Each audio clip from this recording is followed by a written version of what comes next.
a etapa justa da conquista dos direitos humanos, leis cada vez mais equilibradas, mais equânimes. Isso é uma conquista evolutiva da sociedade. Mas agora, a própria sociedade está pedindo uma coisa mais importante: equilibrar direitos e deveres. Porque aonde você só fala de direitos, você tem as violências que nós temos agora em defesa dos direitos. Quando você equilibra com o dever, você tem uma consciência ético-moral que faz com que, junto com os direitos que você tem, vem a responsabilidade dos deveres. E imputa uma coisa muito mais ampla. Eu tenho direito sobre tal ou tal coisa, mas eu tenho o dever de respeitar a vida. Olha, que concepção de visão nós temos a partir daí. Então a paz é algo que passa essencialmente pela consciência da complementariedade dessa nova lei, a sexta lei, a lei do gênero. E a última lei, a sétima lei, apresentada por Hermes, os espíritas conhecem bem. Lei de causa e efeito. O Espiritismo explica isso muito bem. Causa e efeito. Todo efeito vem de uma causa. Toda causa gera um efeito. Todo pensamento desencadeia uma resposta. Toda atitude produzirá um efeito. Escolha, portanto, como pensa, como age, porque como você age e pensa, terá de volta, na lei do eco, na lei de retorno, aquilo que está jogando sobre a vida. É semelhante a alguém que chega numa caverna. A caverna tem eco. Se você chega numa caverna e diz assim: eu sei que não presto, quem vai ouvir de volta? Eu sei que não presto, eu sei que não presto. Mas se você disser: eu vou vencer, eu vou vencer, eu vou vencer, o eco irá devolver o que você está jogando na caverna. A mesma coisa na nossa vida. Não existe justiça nas leis universais. Cada espírito se defrontará com o resultado das próprias irradiações. Ensinamento de Hermes, que o Espiritismo referenda e que Jesus disse: a cada um conforme suas obras. Causa e efeito, ação e reação, emanação e retorno, lei moral da vida. Veja como é perfeito, tudo está encadeado. E os mesmos ensinamentos sempre foram trazidos para a humanidade. Nós é que precisamos parar e dizer assim: meu Deus, por que eu estou tão lerdo na conquista dessa paz interna da auto-iluminação?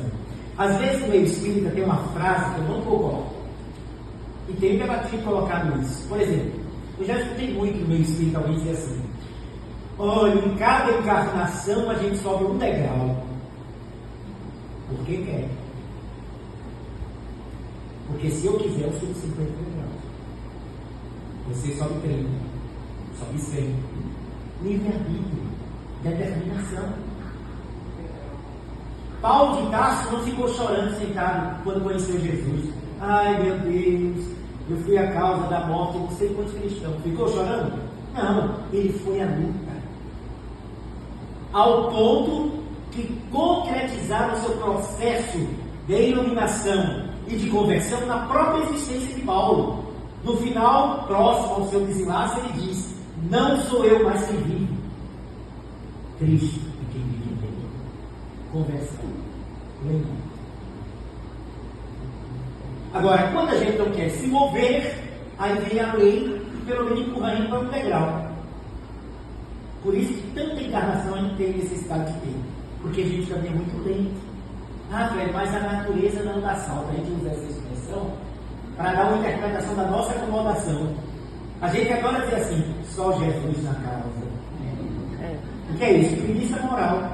Então diz assim: para perdoar não, eu não posso, só Jesus na causa. Eu não aguento perdoar. Ou seja, eu quero me acomodar ainda na mágoa do ressentimento.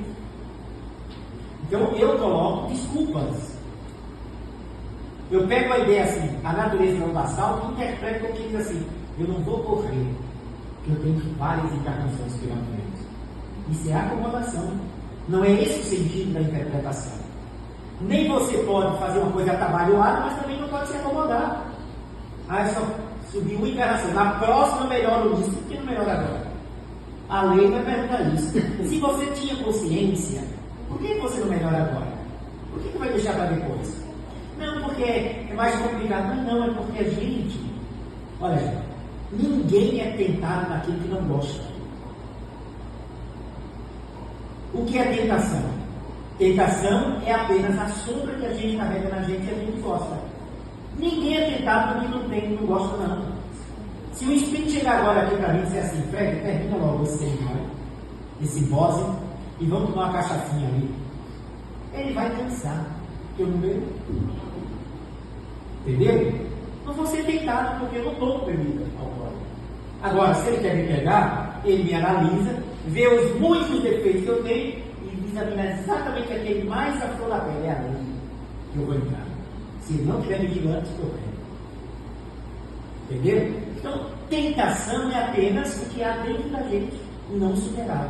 Somente. Por isso, quando ele diz, não, eu não tenho força ainda não, eu estou colocando uma barreira na conquista de ordem. Na ação social espírita e cristã, é muito mais do que na cesta básica. Todas as nossas casas em geral têm cesta básica. É o emergencial, tem gente que precisa, mas tem gente que recebe 8, 10 cestas básicas no mês, porque pega do irmão de boa vontade, pega na Casa do Caminho, pega na Igreja Evangélica Batista, pega na Assembleia de Deus, pega na Igreja Católica, recebe dinheiro do governo federal, recebe uma ajuda do governo. Ninguém cresce se não for na universidade. Eu só vou desenvolver a paciência se eu conviver com a mala sem alça. Conviver com um anjo é fácil demais. O outro também vai viver com um carro, mas eu sou importante para o crescimento dele. Eu minha esposa, coitada, está quase angelical. Ela sabe, né? Ela tem as experiências dela. E é assim que a gente cresce. Paz não é não ter problemas. É o estado de alma, mental e de coração para lidar com os problemas. Jesus foi e é o extraordinário príncipe da paz, mas passou por aqui em fuga, já nasceu tendo que fugir. Chegava no lugar tinha que sair, porque era perseguido. Foi crucificado, já todo mundo conhece a história, mas a paz é um estado imperturbável de ser. Então, não ter dificuldades não é a condição de paz. Essa é a condição da preguiça. Paz é como a nossa mente lida com o diverso. Por isso que paz tem a ver também com a construção em nós da inteligência emocional. Que é tão falado hoje em dia, que Jesus já ensinava isso para trás. Não há nada de novo na inteligência emocional. O que é que diz a inteligência emocional? O que é que ela desenvolve na gente? Alteridade. Aprender a conviver com o que é diferente. Isso faz a gente vencer preconceito. Todo preconceito é um atestado de atraso espiritual da gente. É quando a gente rejeita o que é diferente da gente, porque a gente molda um olhar fixo e engessado, sem entender que as pessoas são exatamente diferentes. Seja preconceito social, religioso, socioeconômico, político, artístico, não importa. Todo preconceito está falando muito mais da gente do que do alvo do nosso preconceito. A alteridade é desenvolver esse senso de percepção. E aí você convive melhor com quem pensa diferente de você. E quando a gente diz pensar diferente, inclui realmente pensar diferente. Veja como a gente é intolerante hoje em dia. Todo o planeta. Qualquer coisa é motivo de conflito, de briga, de cancelamento. Qualquer coisa. Tudo. Basta, por exemplo, se estamos conversando sobre partida de futebol. Falou uma coisa do tipo, cara, já se cresce. Religião. Falando porque a minha religião não está certa, quando aparece um que diz isso, aí a pessoa sofre, né? Que pode, rapaz. Teve até uma experiência disso na minha família. Meu irmão, que gosta muito espiritual, era da Igreja Evangélica Batista. Tinha um amigo dele, meu irmão sempre teve uma mente muito aberta, e esse amigo dele já tinha a mente mais fechada. E eles estavam conversando quem estava salvo, quem estava condenado. Esse amigo mais fechado disse: olha, tem mais, Toninho. Não está salvo, mesmo o evangelho que não é da igreja da gente. Olha, ele foi radical. Aí Toninho disse: não, você está errado. Será que Deus vai condenar a pessoa só porque está na outra igreja? Aí ele disse assim: eu sei o que você está dizendo isso. É por causa de Fred, seu irmão, né? Não, Fred é um bom menino. Eu gostei do bom e do menino. Mas o que ele disse para o meu irmão? Ali é um caso perdido. Vai para o inferno. Aí meu irmão, que a gente tinha muita afinidade, esse chegou chateado lá em casa. O que tu faz assim, mano? Eu estou assim, para conversando com fulano. Ele dizendo que só quem é da minha igreja está salvo. Acho que isso é um absurdo. Foi dizer que não estava condenado ao inferno. Não está preocupado com isso. Eu que sou condenado no novo. Eu que fui mandado para o inferno. Bom, primeiro que eu não vou. E segundo, não está me incomodando. Ia ser bobo, rapaz. Mas tu não mata nenhuma moça e tu estás incomodado com isso. É uma ideia dele, respeita, entende a limitação dele, tentou argumentar, não conseguiu, respeita. Isso evita tanto problema, né? Questões políticas, veja quantas pessoas amigas ficaram intrigadas por causa desse político. Primeira intolerância é essa, quando você diz, fulano, bota esse grande tal. Meu Deus do céu, tu não tem direito de escolher o desarrumado que tu quer, porque eu não tenho. Eu não tenho. A opção é a busca mental de cada um, é o estágio de cada um. Fulano, não gosto de gente assim. Isso é falta de inteligência emocional, que tem a ver com a nossa espiritualização. A gente precisa dar um salto de qualidade interna. Jesus ensinava a alteridade, para que a gente convivesse com as pessoas com oração, sem tentar impor a elas nossa visão divina. Jesus ensinou, por exemplo, gente, solidariedade e empatia? Só ensinou. Isso é inteligência emocional. Olha como a gente passa a conviver se quando a gente começa a se colocar no lugar do outro. Se fosse eu no seu lugar, como eu gostaria de ser tratado? Se fosse eu no lugar de Júlio naquele momento difícil, como eu gostaria de ser entendido, amparado, sustentado e levantado? Imagina Jesus condenando a mulher adúltera. Imagine Jesus condenando Maria de Magdala. Imagina Jesus condenando Pedro, e olha que ele anteviu que Pedro ia negar ele. Que olha como a gente ainda está distante da consciência crística. A primeira lei que Hércules ensinou para a criatura conquistar a paz como ser: mentalize. Ou seja, tudo é mental. O universo é a mente de Deus criando. Evolução em dois mundos. Espírito André Luiz. Psicografia de Chico Xavier. Lá, nessa obra, André Luiz diz que o fluido cósmico universal, a matéria elementar primitiva, que nós estudamos tão bem no livro dos Espíritos, seria o hálito de Deus, o pensamento divino, Deus pensando e criando. Só aí, gente, eu vim entender como eu gostaria aquela frase de Paulo de Tarso: estamos mergulhados em Deus. Porque toda vez que eu li essa frase, eu me via como um peixe dentro de um aquário. Estamos mergulhados em Deus. E estamos mesmo. Por isso que Deus é onisciente, porque a gente se movimenta aonde? Aprendendo no Espiritismo que tudo que existe é variação do fluido cósmico universal. O ar que respiramos, o perispírito que temos, o tijolo, o cimento, tudo é originado do fluido cósmico universal.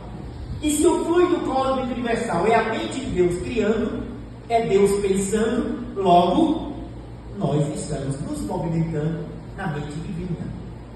É por isso que quando você sente, Deus já sabe.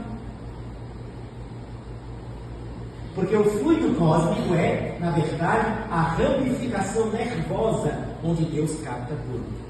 Por que é que se eu beliscar aqui eu sinto dor?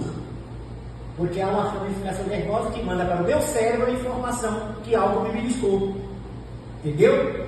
A mesma coisa somos nós. A gente pensou, a gente sofreu, a gente sorriu, Deus já sabe. Porque estamos mergulhados no fluido cósmico universal. Então, tudo é mental. O que existe é mente. A roupa que nós usamos, alguém um dia pensou, vou fazer uma roupa desse jeito, dessa cor, com esse corte. A cadeira que vocês estão sentados, alguém pensou em fazer cadeira. Depois pensou em fazer com esse design, o microfone, e assim sucessivamente. Tudo surgiu de um pensamento. Até mesmo o soco que você quer dar a alguém, mas a espírita não vai dar. Se eu pudesse, eu voava no pescoço daquela pessoa, mas eu sou cristão. Mas pensou. E o pensamento é a base de tudo. Como é difícil para a gente controlar o pensamento? Na nossa condição. Não sei vocês, na humanidade toda é assim. Alguém aqui já teve um pensamento ruim todo dia? Um só. Estou sendo generoso. Segundo alguns estudiosos, nós temos por dia mais de 50 mil pensamentos. E quase sempre vem pensamento que a gente sabe que é inadequado ao ideal que nós abraçamos como luz. A gente julga, mas a gente sabe no fundo que não é para julgar. A gente condena, mas sabe que não é para condenar. A gente fica com raiva e fala e comenta. Tudo isso nasce do pensamento. Kardec se preocupou com isso. Olha como Kardec orienta a vida da gente mental. Diz assim: quando vier um mau pensamento na sua mente, ele volta a vier, mas na verdade construído por nós. O que é que a gente deve fazer para não ficar com ele?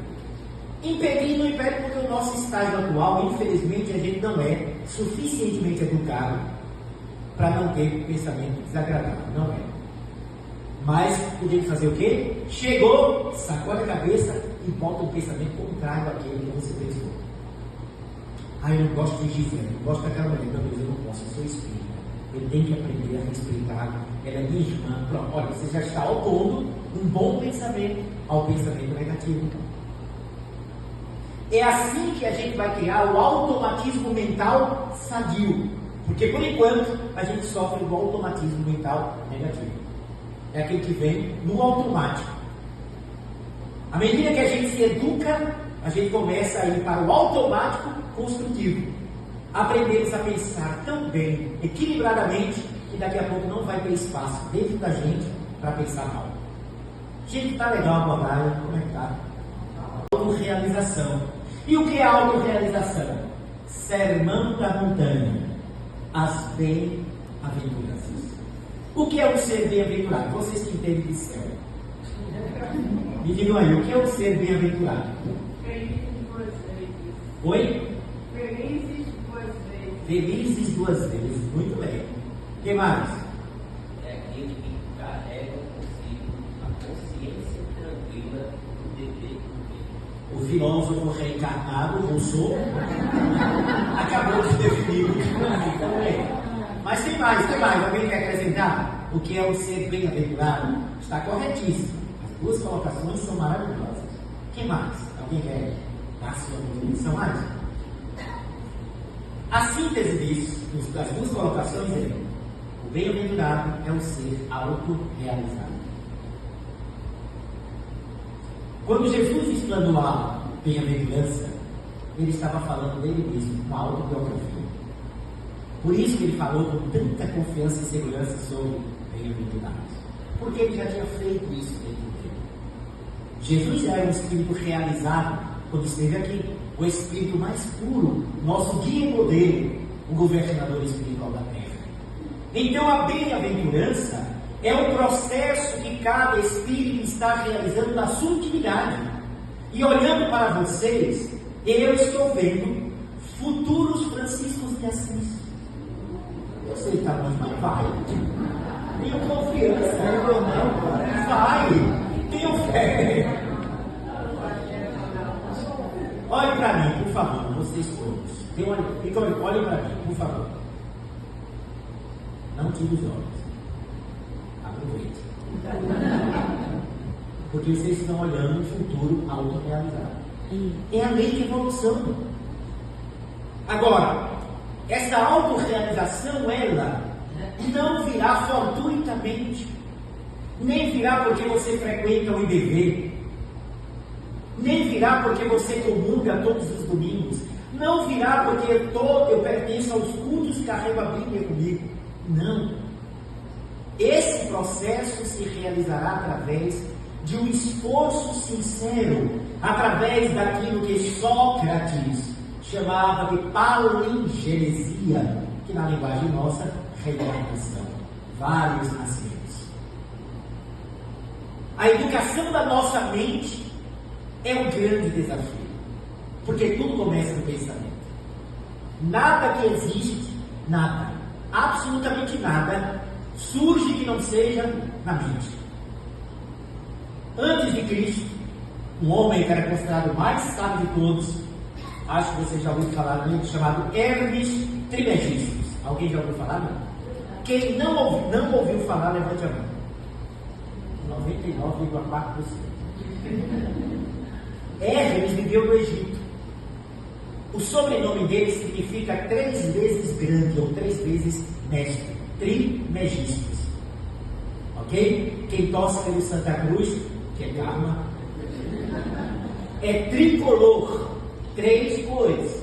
Hermes Trismegistus. Hermes, o 3 vezes colossal, 3 vezes sábio, 3 vezes magistral.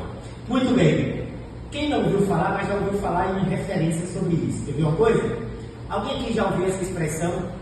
Aquele meu jarro está hermeticamente fechado. Vem de Hermes. Sabe por quê? Porque Hermes dizia o seguinte: ele ensinava os iniciados da sua época. E ele dizia: a boca da sabedoria só se abre para os ouvidos preparados para ouvir. Não vazava nenhum ensinamento dele para quem não fosse espírito preparado. Por isso que veio hermeticamente fechado, porque os ensinos dele eram fechados. Pouquíssimas pessoas tinham acesso. E Hermes ensinou que 7 leis universais eram fundamentais na construção da felicidade, da autorrealização do ser. Se as pessoas, dizia Hermes para os seus iniciados, os seus discípulos, se as pessoas aprendessem a colocar em prática na sua vida as 7 leis universais, seria um autorrealizado. Eu vou mostrar a vocês numa ponte que Jesus ensinou a mesma coisa. Kardec perguntou aos espíritos: onde está escrito a lei de Deus? Qual foi a resposta dos espíritos? Consciência. Ponto. Qualquer criatura, mesmo a mais adormecida consciência, sabe quando age contrário a essa lei. Qual é a diferença? A consciência, ela alerta quando você está em desarmonia com a lei. E é importante isso. Mas complexo de culpa não é positivo, porque faz você ficar escravo de onde errou, sem sair do mecanismo negativo. Ah, eu sei que não presta, eu tratei tão mal meu pai. Ah, foi, tudo bem, mas vai lá, não, mas já faz 40 anos. 40 anos te atormentando porque tratou mal o pai. Em vez disso, mata ele, peça desculpa. Ah, não, mas foi ele que errou, mata ele. Aí a dor da consciência não é o que Deus quer. Deus não quer a gente o tempo todo com culpa. Ele quer que a gente aprenda, corrija e haja ao contrário. Esse é o caminho. Por isso que a consciência alerta. A improdutividade está no fato de ficar preso ao erro que cometeu. Não tem necessidade. Porque Deus não quer que o pecador se perca, nem morra, mas que se converta e viva. Texto bíblico que o Espiritismo explica com muita beleza. Joana de Ângeles, através de Divaldo Franco, escreveu muito bem sobre isso. Ficar o tempo todo com remorso, sem agir para transformar o processo, é improdutividade. Não faz sentido ficar preso aquilo ali. É preciso agir. Atitude. O grande desafio para quem está construindo e buscando a paz é saber que a atitude é fundamental, porque a nossa espiritualização não é um movimento, entre aspas, passivo, é um movimento dinâmico, ativo, proativo. Jesus, veja só, ele era um ser que irradiava paz, mas estava na dinâmica da vida. A proposta dele é atitude. ação, produção. Paz, ou um ser calmo de paz, não é aquele assim que você olha e está parado. Rapaz, fulano é tão calmo aquela pessoa dele, ele nem olha de lado. Não, isso não quer dizer que é calmo, não. Pode ser demente, pode ser abestalhado, pode ser tímido, pode ser reprimido, tem medo de não ser aceito, mas é um vulcão dentro dele, de tormenta, de perturbação, de conflito. E às vezes a pessoa é sorridente, dinâmica, bastante é calma. Porque a gente se apega tanto à aparência e não à essência, que a gente julga pelo que a gente está vendo, sem perceber a realidade profunda do ser. Eu estou falando aqui, eu gesticulo, eu sorrio, eu levanto a voz, eu baixo a voz, mas eu posso ser uma pessoa que está calma, sentindo paz. Quem olha isso, rapaz, o cavalinho está inflamado. Mas eu posso estar em paz. E olhando para Sheik está ali, ó, parece um Buda.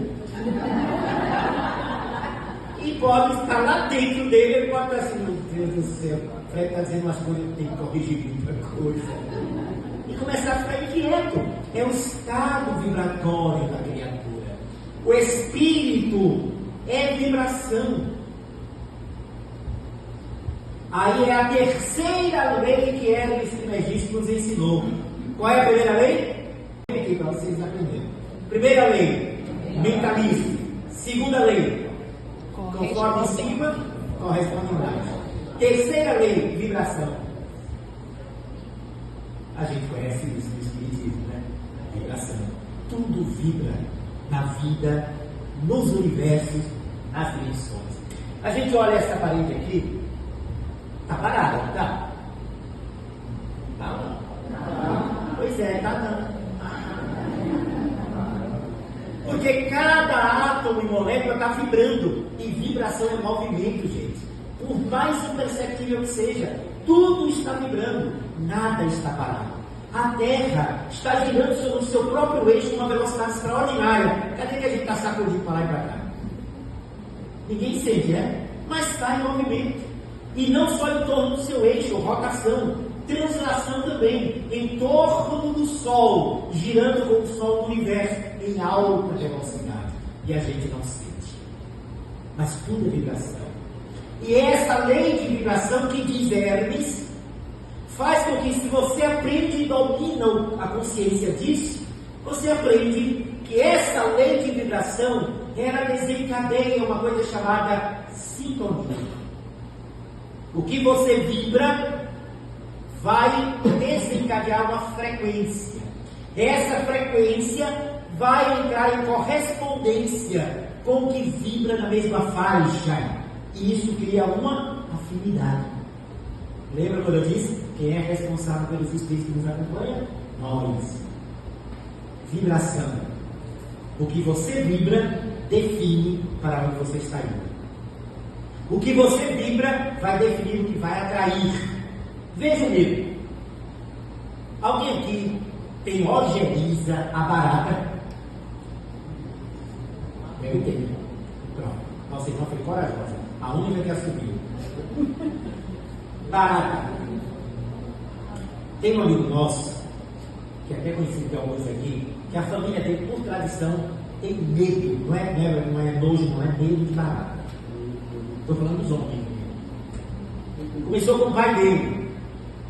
Pavor do barata. Ele, que é o filho, também. E o neto, os netos também estão bem medo do barata. Foi passando. Um dia eles arrumaram lá uma instituição que a gente tem de assistência social, fizeram toda a limpeza e foram dormir lá, é um sítio. É ele mesmo. Quando apagaram-se todas as luzes, os dois, pai e filho, dormindo lá. Os netos não estavam não.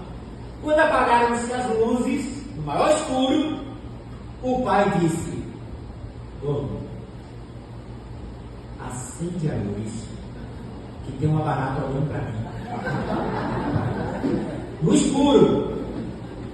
Quando o filho ligou a luz, estava a barata exatamente do lado da cama dele, olhando para ele. E ele viu no escuro. nós atraímos como imã aquilo que a gente mais receia.